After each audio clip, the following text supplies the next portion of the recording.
जी एकदम हैंडसम लग रहा है, साउथ के हीरो हैं। अरे की बबुआ के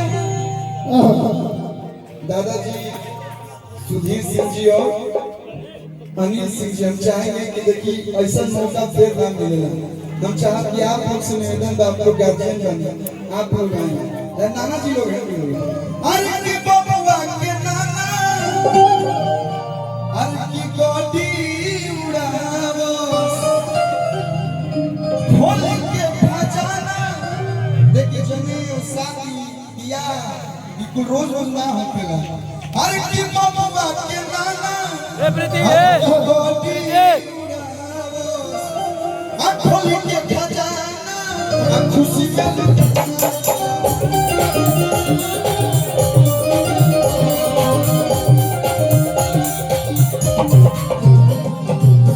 और ये तुरंतदार लग भी रहे हैं।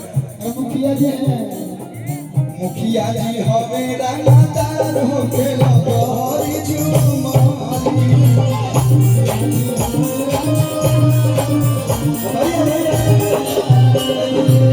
देखिए बबुआ के पापा, नाना, मामा सब लोग हैं।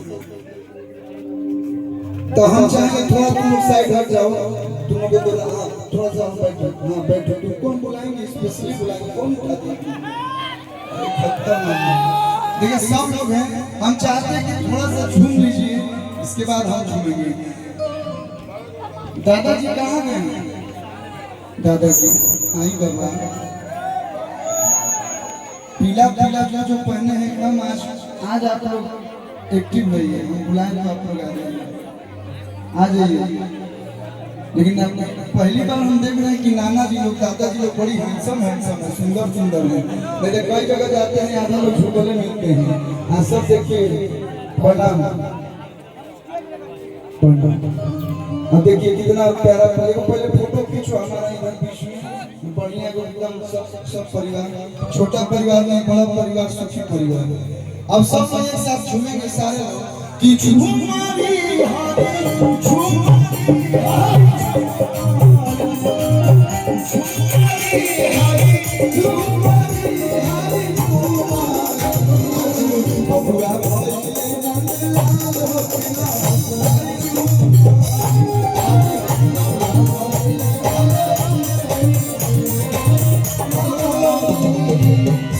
दादाजी के देखिए जी, गर्दा के बाती हुई तो ए पतो ही लोग केने वालो आ देखे दादाजी कि खूबे नुहावे रंगदार हो के लगोरी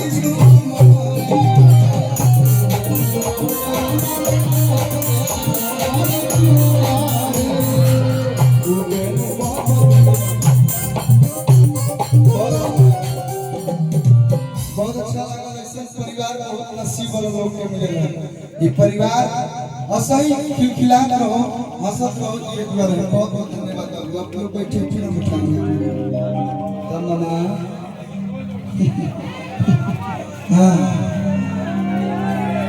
हेलो, ये बबुआ के नाना दादाजी खातिर हो गया रे मौसी। अरे की बबुआ के मौसी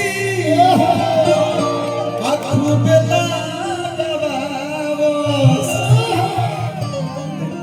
मौसी ऐसे कहीं रियल वाले को मैं देखो, रियल वाले को मैं नहीं बुलाता। हम मेल है, हम मेल लोग को बुलाएंगे, बाकी प्रियंका जी नहीं बुलाएंगे।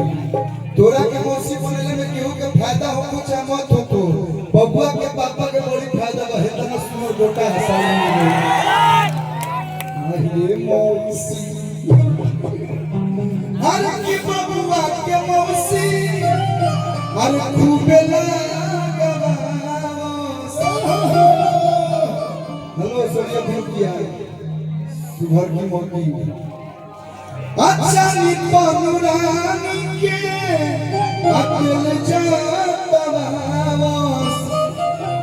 तो बोरेली सौकी के दुआर होखेला।